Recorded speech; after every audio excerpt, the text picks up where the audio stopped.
Ladies and gentlemen, welcome to Radio Cult Wine, the radio show that brings the... I know it's not a radio show, but what can you do? I've got a beautiful mic and I love my radio. This is the show where we take the Italian cult wines, but not only, to your home. And how do cult wines become cult? Because they are either utterly delicious and wines that made, one way or another, history.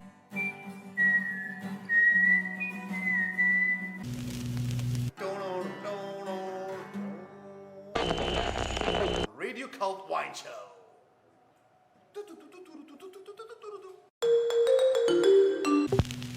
Here we are today with Merlot, 100% from Rita. The name of the wine is Redigaffi.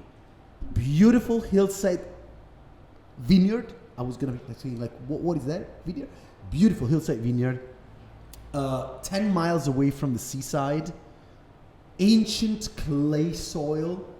And what else? Wonderful people that started to produce this wine. The wine was put together only 25 years ago. And you want to know what? This wine has been challenging the world's most famous Merlot. So let's get on with it. We are in Suvereto. I don't know if you've ever been there, like southwest of Tuscany, but very south. Like we are bordering almost Lazio. So we are in a very beautiful spot of the world, very wild. So we are in the southwest of Tuscany, near Suvereto, where Rita and Virgilio in 1984 started off this business almost as a hobby in a way. You know what I'm saying? But then one thing led to another, and guess what? This wine came across almost like as a garagist wine. So as a wine that was produced not in big quantities. The first hectares I was gonna hear, it's like 2 hectares only. 2 hectares only. By the way, 1 hectare is 2.46 acres for those that work their world in acres. So what happened? Well, after Rita and Virgilio put the business out, then their daughter Ximena and her spouse, her husband Stefano Frascolla, started off bringing things more seriously. And it's in 1994 that Redigaffi was born. So these beautiful vineyards of 100% Merlot that are gonna be going into the barriques, so the French oak barrels, more 225 liters, roughly for 2 years, actually a little bit less than that.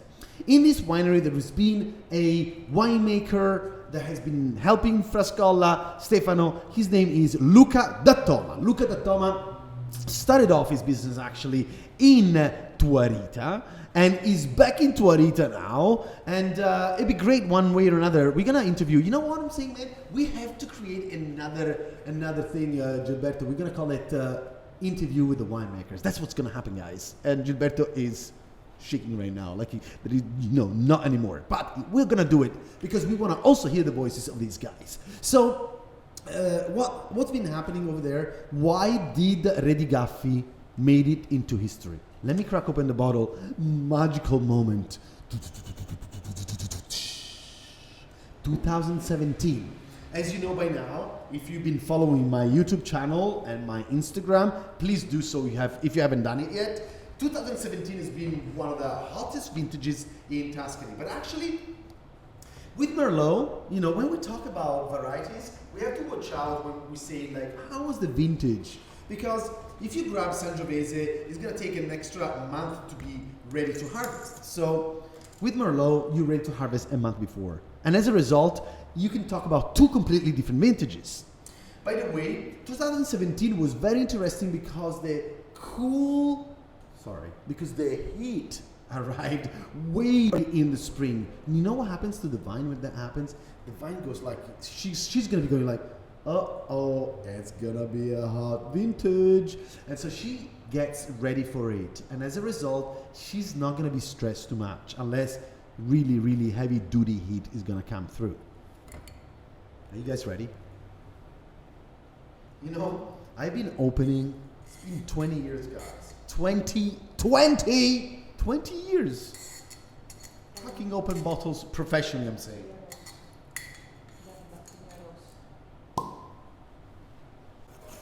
So, So what I'm noticing straight away is that the color is much lighter than it used to be in the past. The nose is all about Goudron, dark chocolate. But there is also like a kind of a meatiness to it, and some oak spices, and some graphite, and also some pencil shavings, and blackberries, and blueberries. Is really, really, really rich.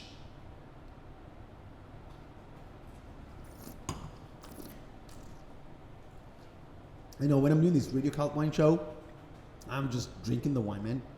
Very, in comparison to, say, another Merlot, which is La Parita, higher in the hills, 500 meters above sea level. Here you can tell that you are on the sea. You can tell that you are south. You can tell that there is a like heavier kind of soil, and this is detected in this super extractive mouthfeel, but that also has got that kind of like sapidity, salty vein to the end that makes the wine come back in balance. But yes, it is about a hot vintage. It is about big, powerful Merlot. If you think Merlot is one of those super kind of like petit, you know, smooth and round and very gentle and unoffensive, think again. This is a massive wine, guys.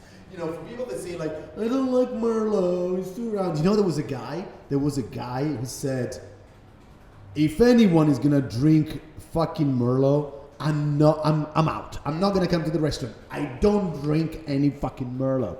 That was Miles in Sideways. His statement made the market of Merlot